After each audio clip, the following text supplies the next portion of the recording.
Começando então a nossa aula de hoje, nós retomamos as chamadas rebeliões do período regencial.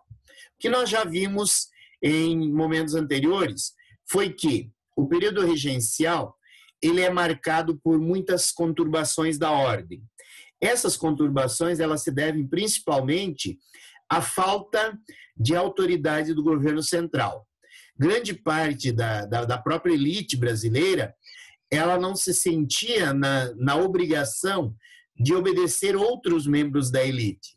Ela considerava que ela estava acima desses personagens e que a fidelidade deles se devia apenas ao imperador. Exatamente por causa disso e por uma série de atos autoritários exercidos pelos regentes, que o movimento acaba explodindo em várias revoltas por todo o território nacional. Nós já vimos na aula anterior a questão da cabanagem na região, principalmente do Pará, onde havia muito descontentamento com a administração representada aí por aqueles nomeados pelos regentes, e havia também muita insatisfação pela miséria, pelas condições econômicas do território. Porém, vimos também que o governo regencial vai reagir com extrema violência e vai acabar com esse movimento de contestação, matando quase 30% a 40% da população das províncias do Pará e do Amazonas.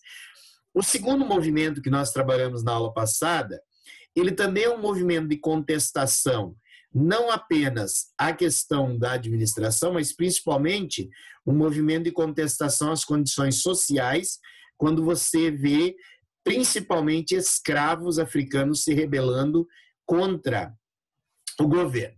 Esses escravos eram conhecidos como malês por serem convertidos ao islamismo, mas eles não estavam se revoltando apenas contra a questão da religião cristã, da religião católica que era imposta a eles. Estavam se revoltando também contra as péssimas condições de trabalho, contra a violência com que eles eram tratados nesse período.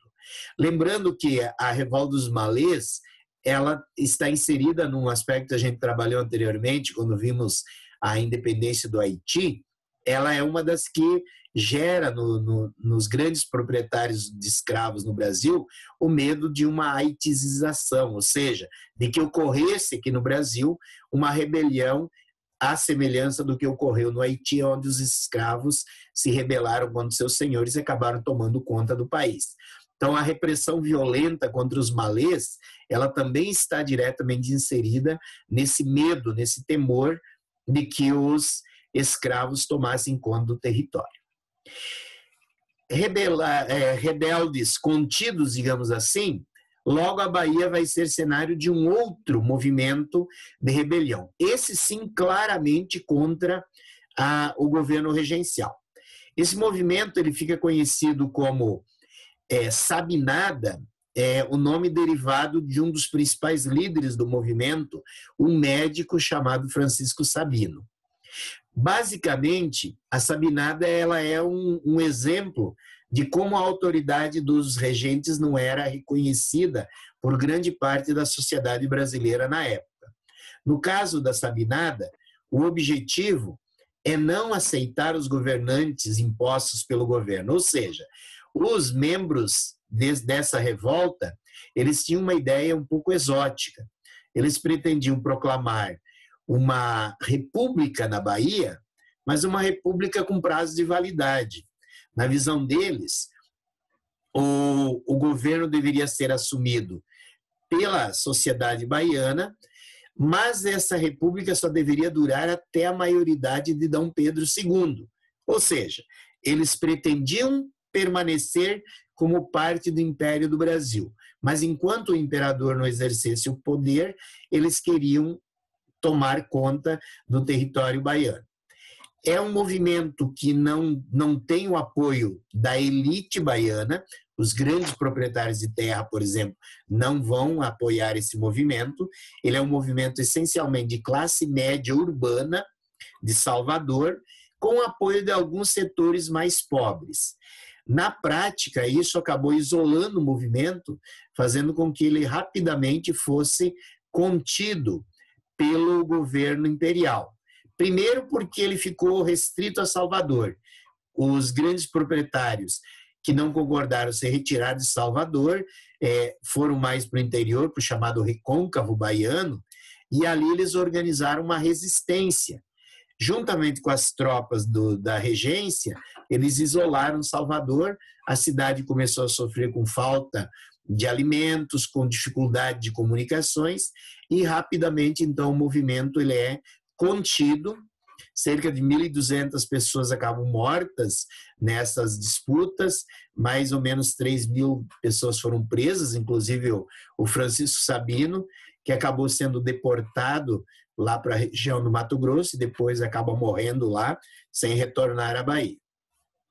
De uma maneira geral, só para fechar a questão da Sabinada, Sabinada é o que a gente poderia chamar de uma revolta da classe média urbana baiana, mas que, como vimos também, não teve sucesso, não conseguiu proclamar essa república.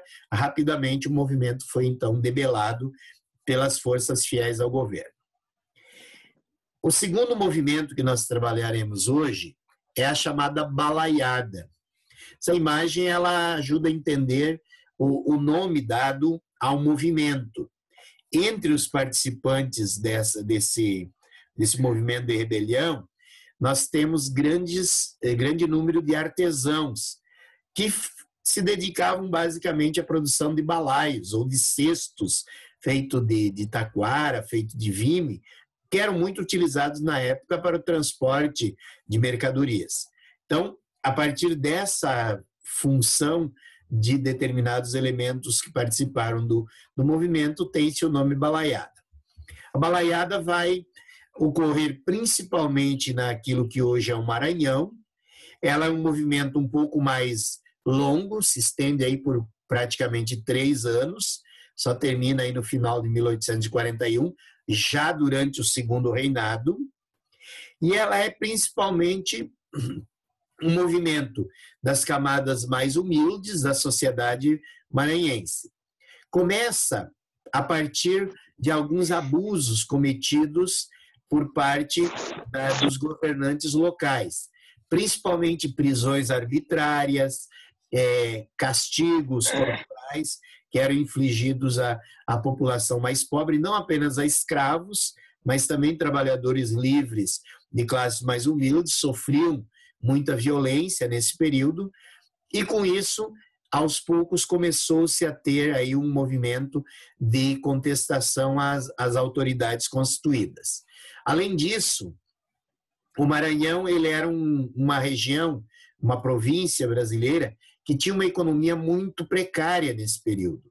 Basicamente, ainda dependia da produção ou das chamadas drogas do sertão. É bom lembrar que o Maranhão está ali na passagem entre o Nordeste e o Norte. Então, parte do Maranhão é floresta amazônica e parte do Maranhão é aquela vegetação, aquele aspecto de flora muito semelhante ao restante do Nordeste. Uma tentativa de recuperar a economia maranhense foi a produção de algodão. Porém, esse algodão tinha pouco mercado, uma vez que tinha concorrência do algodão principalmente produzido nos Estados Unidos. Tanto que o auge da produção de algodão no Maranhão vai se dar alguns anos depois, ali na década de 1860, quando tem a Guerra Civil nos Estados Unidos, e aí sim a economia algodoeira do Maranhão tem o seu período de apogeu. Mas nessa época ainda era uma economia bastante deficitária, e isso acaba ajudando a explicar por que havia um descontentamento muito grande por parte da população local em relação a certas atitudes, principalmente aos impostos cobrados pelo governo regencial. Qual era o objetivo dos rebeldes? Substituir o governo, a administração da província e, ao mesmo tempo, dar fim à escravidão.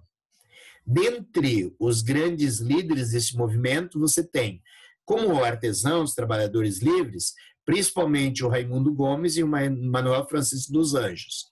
O Raimundo Gomes mais como um artesão, esse Manuel Francisco dos Anjos era um vaqueiro, e o Preto Cosme, que era um escravo liberto. Então, esses líderes desse movimento, num primeiro momento, até contam com o apoio das elites locais, de grandes proprietários, porque eles têm uma luta que tem objetivos, digamos, comuns, que é exatamente combater os altos impostos, querer uma atenção maior da administração para a província. O que vai ocorrer, porém, no decorrer do movimento? Começa a haver uma radicalização. Essas lideranças mais populares começam a liderar saques, ataques a cidades, ataques a grandes propriedades, começam a libertar escravos que eram mantidos por esses grandes proprietários. Então, aos poucos, aquelas camadas mais influentes da sociedade maranhense, elas vão tirando o apoio que elas davam a esse movimento, e o movimento começa a sofrer uma repressão extremamente violenta. O resultado é que, depois de cerca de 3 para 4 anos de conflito, nós temos aí cerca de 11 mil mortos, além de milhares de prisioneiros, de pessoas condenadas. Com isso, o Maranhão tem a sua rebelião também contida, inclusive aparecendo aí já no cenário a figura do futuro Duque de Caxias, né? Tanto que o principal massacre, a principal batalha entre os rebeldes e as tropas fiéis ao governo liderados pelo Caxias se dá numa cidade maranhense chamada Caxias. Tanto que mais tarde o Caxias vai ser primeiro condecorado com o título de Barão de Caxias, né? E mais tarde Duque de Caxias. Então, o começo dessa história também se dá aí durante a balaiada, exatamente na batalha na cidade de Caxias. É um movimento que é reprimido com violência, até pela própria constituição social dos elementos que participavam dela. E para finalizar, entre os movimentos que ocorrem durante o período regencial, nós temos aquela que é a mais longa de todas as rebeliões, chamada Guerra dos Farrapos, ou também conhecida como Revolução Farroupilha. A Farroupilha ela ocorre inicialmente no Rio Grande do Sul, mas posteriormente ela também vai migrar para o estado ou para a província de Santa Catarina. Nesses dois territórios, você tem principalmente um descontentamento com a política fiscal do governo regencial, principalmente os altos impostos cobrados sobre a produção do chá, desculpa, não é chá, do charque, né? Do charque, que seria a carne de gado, que era seca aí, salgada e seca ao sol, né? A carne seca ou jabá, mas que a gente conhece no sul mais com o nome de charque, né? O que ocorre no Rio Grande do Sul? Em primeiro lugar, nós temos que lembrar que o Rio Grande do Sul, em termos geográficos, ele estava bastante afastado da parte administrativa do Brasil que estava no Rio de Janeiro. O período da revolta dos farrapos é um período em que Santa Catarina e Paraná ainda são quase que despovoados, principalmente o Paraná. Santa Catarina ainda tinha um certo povoamento na região mais próxima ao litoral. Paraná também, alguma coisa por causa da rota do gado, aí, a região de Palmas, Curitiba, Guarapuava, mas ainda era uma ocupação muito restrita. Então, o Rio Grande do Sul ele ficava quase que isolado do resto do território brasileiro. Em muitos casos, mais ligado ao Uruguai e Argentina do que propriamente ao Brasil. Por isso, o governo regencial tinha uma preocupação muito grande com o Rio Grande do Sul e sempre mantinha na região governadores extremamente fiéis aos regentes. Porém, numa tentativa de criar boas relações com o Uruguai e Argentina, o governo brasileiro baixou o imposto que era cobrado sobre a importação de charque nesses dois territórios. E, ao mesmo tempo, mantinha o imposto sobre o sal num patamar muito alto. E isso gerava um custo muito grande para as charqueadoras do Rio Grande do Sul, para os grandes estancieiros do Rio Grande do Sul que produziam o charque.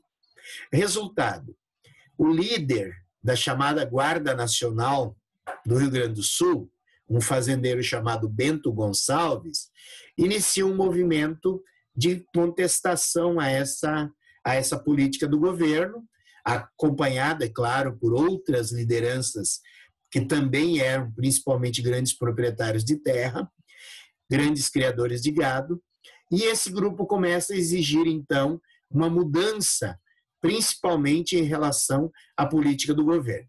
E a primeira medida tomada por eles é atacar o palácio do governador e tirá-lo do poder. Com isso, eles começam a lutar pela autonomia da província. Só que, num primeiro momento, a ideia é apenas essa, é mudar a administração local, colocar no poder um governador que defendesse os interesses do Rio Grande do Sul e não do governo regencial. Só que logo o movimento acaba extrapolando essa ideia inicial e começam a surgir ideias de proclamar uma república no Rio Grande do Sul. E isso acaba sendo feito. Então é proclamada a chamada República Rio-Grandense ou República do Piratini. Dentre os personagens que marcam esse movimento, nós temos aí a figura do Bento Gonçalves, que é escolhido como presidente dessa nossa república, mas nós temos também outros personagens, como o Davi Canabarro, e principalmente um participante estrangeiro, né, que é o Giuseppe Garibaldi, um italiano que está, digamos, exilado na América, inicialmente nos Estados Unidos, depois vem para o Brasil, e que acaba sendo um personagem marcante, principalmente para expandir a Revolução do Rio Grande do Sul até Santa Catarina, onde é proclamada a chamada República Juliana.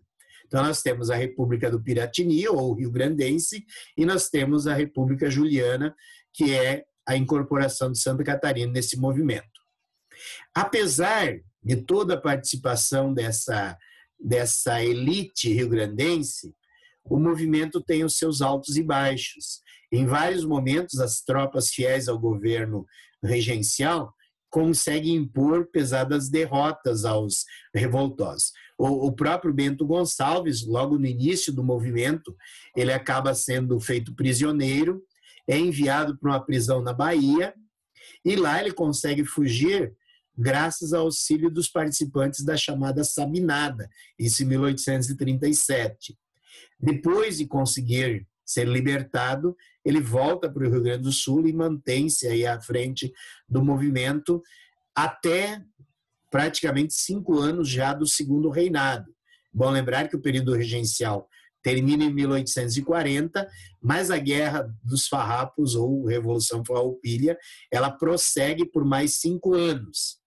E, basicamente, nós podemos considerar que ela é a única que alcançou os objetivos estabelecidos lá no início do movimento.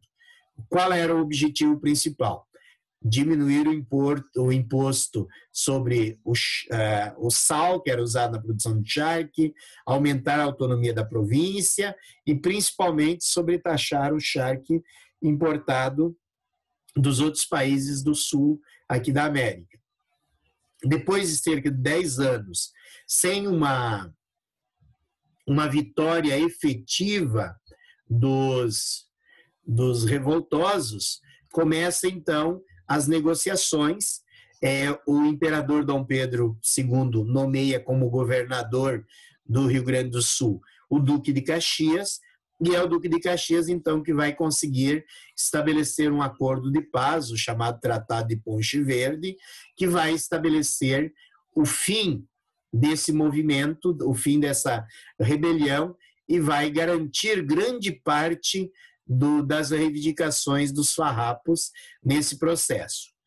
Uma parte com relação a esse movimento é que, junto com os grandes proprietários de terra, formou-se durante esse movimento, sob a liderança do general Neto, um batalhão composto apenas por lanceiros negros, que ganharam a promessa de que eles seriam libertados ao final do conflito.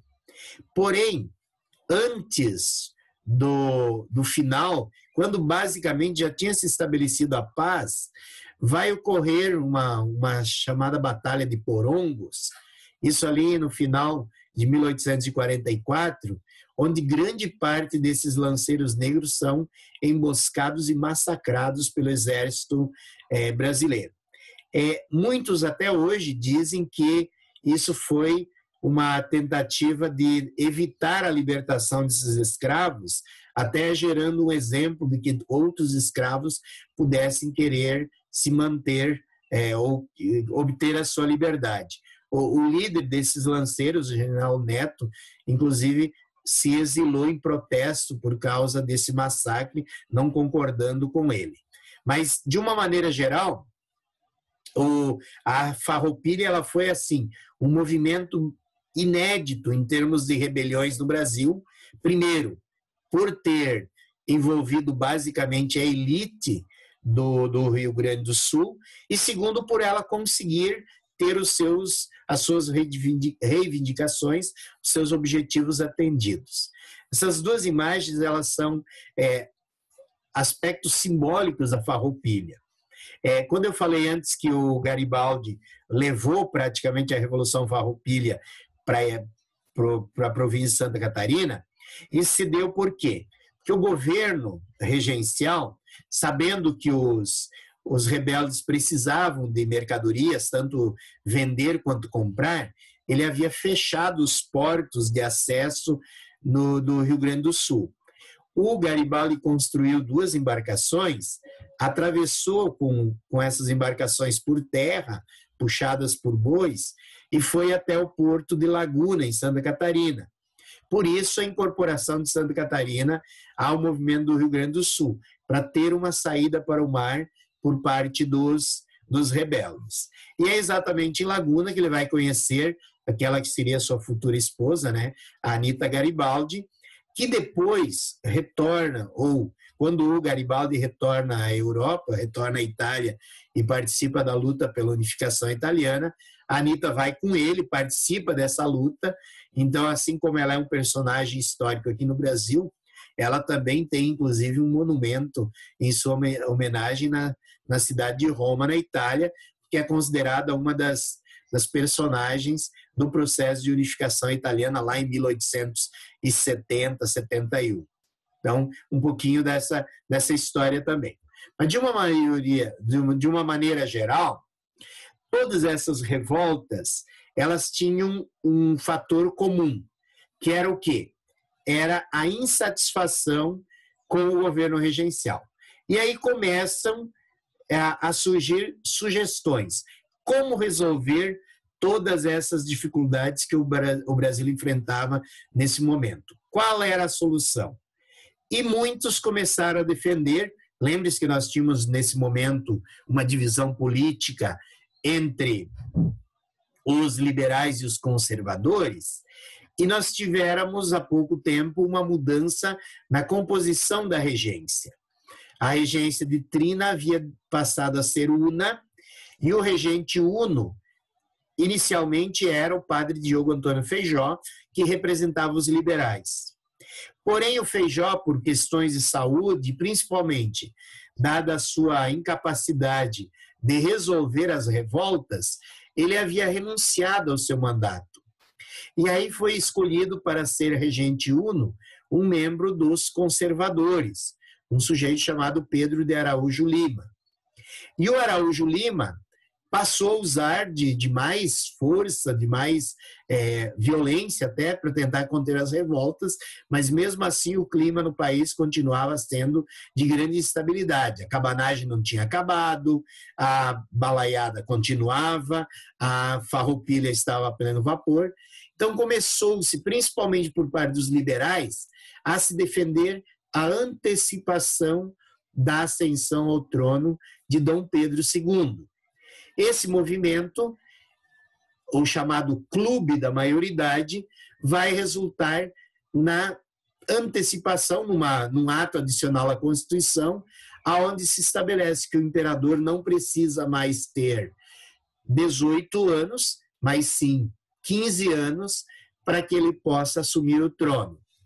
Como o mandato do Pedro de Araújo Lima ainda estava pela metade, a antecipação da posse de Dom Pedro ficou conhecido como o golpe da maioridade, exatamente porque ele vai assumir o trono mesmo ainda não estando preparado.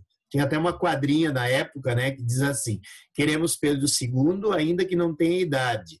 A nação dispensa a lei, viva a maioridade. Por subir Pedrinho ao trono, não fique o povo contente.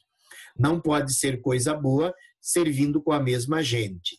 Então, assim, no sentido de que a figura do imperador, ela poderia ter um simbolismo, mas que não dava para esperar muita mudança, muita transformação, exatamente porque ele estaria governando junto com quem já estava no poder em outros momentos da história política do Brasil.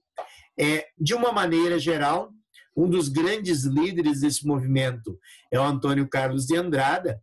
Só lembrando, Antônio Carlos de Andrada, irmão do José Bonifácio de Andrada e Silva, né?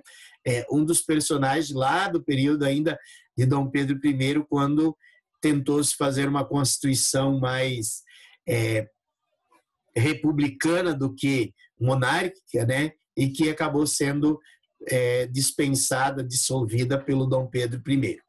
De uma maneira geral, então, com a liderança do Antônio Carlos de Andrada, esse clube da maioridade teve sucesso, acabou dando essa espécie de golpe e colocando Dom Pedro II no poder. Com a ascensão de Dom Pedro, você tem a tentativa de manter a unidade política, você tem a tentativa de dar uma estabilidade. Por quê? Porque o poder voltou a ser centralizado nas mãos do imperador, que podia fazer uso do chamado poder moderador, e com isso garantiu o controle das instituições, o controle político e militar, e a partir disso, realmente, os vários movimentos acabaram sendo controlados, acabaram dando ao Brasil uma relativa estabilidade. De uma maneira geral, então, pessoal, nós temos aí o resumo do que seria esse processo. A partir das próximas aulas, nós trabalharemos, então, o chamado Segundo Império. Nós terminamos por aqui. Vocês ficam com a tarefa de assistir o vídeo que está lá postado na plataforma, com o documentário sobre esse período. E, como eu disse, nosso compromisso para sexta-feira é um trabalho que será postado aqui no início da aula, 7h25, sobre essa unidade, sobre esse capítulo. Até sexta-feira.